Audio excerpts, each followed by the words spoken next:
Bom dia, que Jesus, nosso Pai, nos abençoe hoje e sempre. Que Ele nos dê muita compreensão da Sua palavra, que nos ajude a entender cada vez mais. Hoje nós vamos continuar Mateus 27, de 45 a 51, e o tema é: a vida é tomada de nós, por que não de Jesus? Muitas vezes a gente observa que existem pessoas que na flor da mocidade elas são chamadas.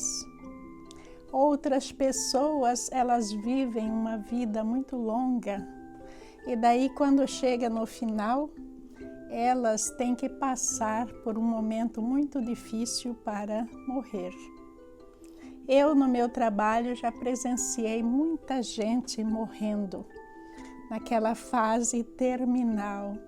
E a gente vê que a gente pode ver a pessoa se definhando até o momento em que a gente pode quase dizer: este é o momento da morte, pela pele do paciente, pela cor, pelos olhos. Tem muitos indícios que a gente pode dizer: está quase na hora. Mas essa hora ninguém sabe, porque é Deus que vai retirar aquele sopro que Ele deu quando a gente nasceu. Então vamos primeiro à palavra de Deus para compreender por que é que a vida de Jesus não foi tomada dele. Se vocês leram o Evangelho com bastante atenção, vocês viram que existe uma diferença muito grande na morte de Jesus com a morte de qualquer um de nós. E hoje nós vamos rever isso para entender qual a diferença. Pensem nisso. Vamos à palavra de Deus. Leitura de Mateus 27, de 45 a 51. E houve trevas sobre toda a terra, do meio-dia às 3 horas da tarde. Por volta das 3 horas da tarde, Jesus bradou em alta voz: Eloi, Eloi, lama sabachthani, que significa: meu Deus, por que me abandonaste? Quando alguns dos que estavam ali ouviram isso, disseram: ele está chamando Elias. Imediatamente, um deles correu em busca de uma esponja, embebeu-a em vinagre, colocou-a na ponta de uma vara e deu-a a Jesus para beber. Mas os outros disseram: deixem-no, vejamos se Elias vem salvá-lo. Depois de ter bradado novamente em alta voz, Jesus entregou o Espírito. Naquele momento, o véu do santuário rasgou-se em 2 partes, de alto a baixo. A terra tremeu e as rochas se partiram. Eloi, Eloi, lama sabachthani. Esse clamor de Jesus foi um clamor no aramaico. E nós sabemos, e está dizendo aí, que Jesus estava dizendo: meu Deus, por que me abandonaste? Jesus estava se sentindo muito só naquele momento. E não é que Deus o havia abandonado, mas é que ele estava num corpo humano. Jesus, totalmente puro do pecado, mas ele se propôs a carregar todo o pecado da humanidade sobre si. Então, o que estava acontecendo nesse exato momento? A ira de Deus estava caindo sobre Jesus. Por que a ira de Deus estava caindo sobre Jesus? Porque ele carregava os pecados. E isso era um acordo feito entre ele e o Pai. Sabemos isso porque mesmo antes dele ser preso, Jesus já tinha manifestado essa preocupação de que a dor seria muito pesada para ele. E nós vamos ver a seguir, mas lembrando de uma coisa que Jesus também nos ensinou, que Deus não dá a ninguém um fardo maior do que a pessoa possa carregar. Então veja a seguir o que Jesus tinha falado com o Pai antes dele ser preso.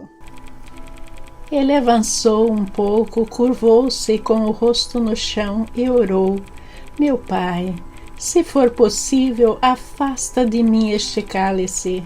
Contudo, que seja feita a tua vontade e não a minha. Mateus 26, versículo 39. Os sacerdotes, os líderes religiosos não entenderam esse clamor de Jesus. E eles achavam que Jesus estava pedindo socorro para Elias, não para Deus. E a zombaria continuou.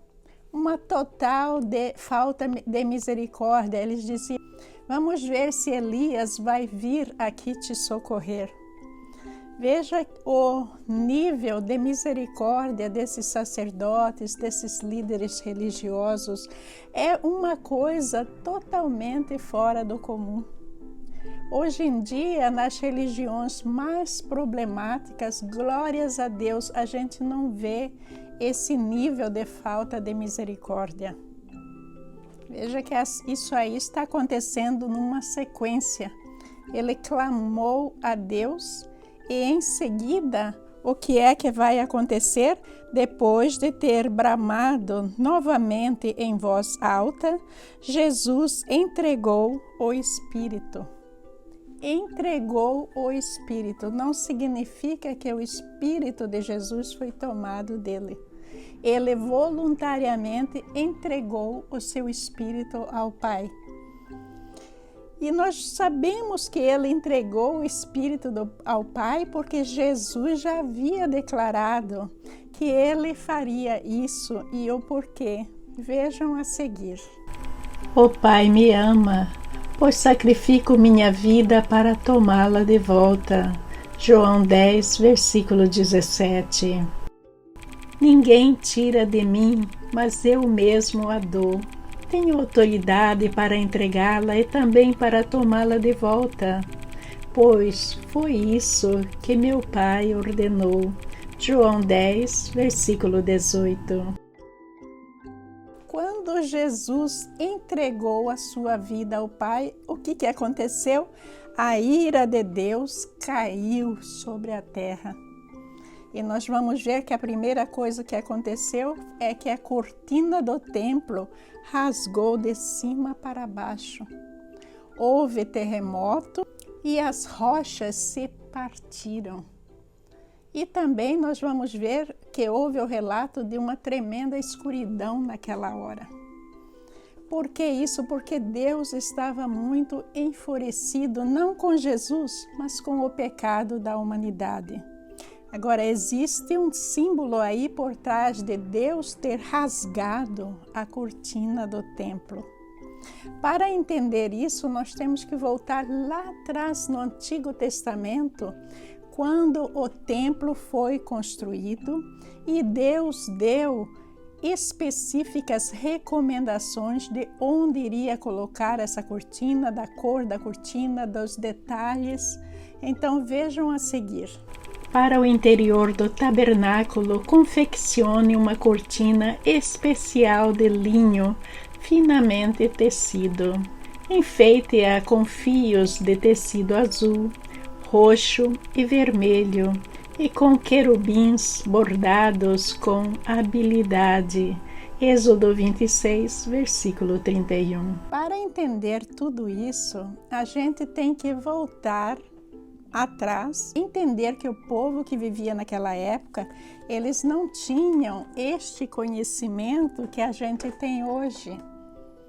Veja que eles eram inocentes em muitas coisas porque eles não tinham nada disto.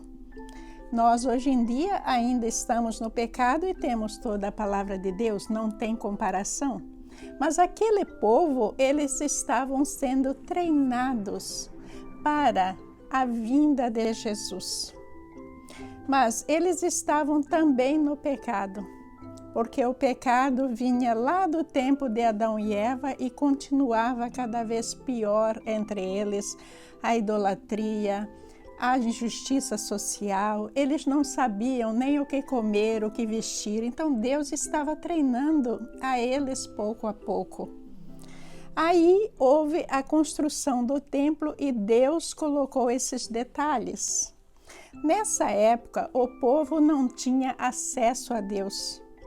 Então, eles começaram a aprender sobre o pecado e como limpar-se do pecado. Deus colocou muitas regras ali, que é para o sacrifício dos animais, principalmente os cordeiros.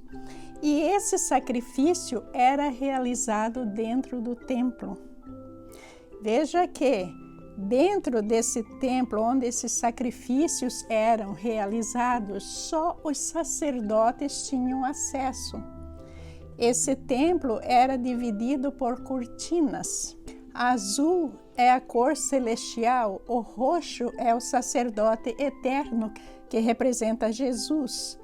Visto, portanto, que os filhos são seres humanos, feitos de carne e sangue, o Filho também se tornou carne e sangue, pois somente assim ele poderia morrer e, somente ao morrer, destruiria o diabo, que tinha o poder da morte. Hebreus 2, versículo 14. No momento em que Jesus entregou a sua alma a Deus, já não havia necessidade desses sacrifícios no templo. Não havia essa necessidade de, através do templo, o sacerdote ter ligação direta com Deus, não. Aí Deus rasgou essa cortina de cima para baixo, porque a partir desse momento começava a vida nova para todos os pecadores. Os pecadores passam a ter acesso direto a Deus através de Jesus Cristo, não através da morte dos animais, não através dos sacrifícios, não através dos sacerdotes, porque Jesus Cristo, nesse momento, ele se torna o sacerdote da Igreja de Deus. Lá no passado, quando Jesus construiu o paraíso e Adão e Eva estavam lá, não era da vontade de Deus que acontecesse nenhum pecado, mas o pecado aconteceu. E aconteceu na carne. Foi um pecado carnal. Então, por isso, Jesus tinha que vir em carne, não se casar, não ter relações, viver puramente e ser sacrificado como o Cordeiro de Deus, para nos retirar da maldição desse pecado. Nós passamos a ter esse acesso direto a Deus. O Satanás deixou de ter poder sobre o povo salvo por Jesus Cristo. Por isso que é muito importante a gente aceitar Jesus como nosso Salvador e viver de acordo com a palavra de Deus. Porque daí nenhuma força maligna vai ter poder sobre nós, porque a gente não vai dar ocasião para ele. A gente tem que fazer a parte do orar e a parte do vigiar. O vigiar significa viver dentro da palavra de Deus. Deus é suficiente. Nós aprendemos aqui que nós não precisamos de intermediário nenhum para ir até Deus. Nós vamos a Deus através de Jesus, que é Deus. Deus é parte da Trindade, Pai, Filho e Espírito Santo. Então, a gente está indo por Jesus a Deus, porque é Ele que veio nos resgatar do pecado, porque é Ele o sumo sacerdote, Ele é o chefe, é o cabeça da nossa igreja. Então, nós não precisamos de ninguém mais para proteção, para cura, para nenhuma ajuda espiritual. Tudo que a gente precisa é Jesus. Então vamos pensar bem nisso e exercer o primeiro mandamento da lei de Deus. Bom dia para todos vocês, muita paz no seu coração. Que Jesus te abençoe abundantemente. Amém.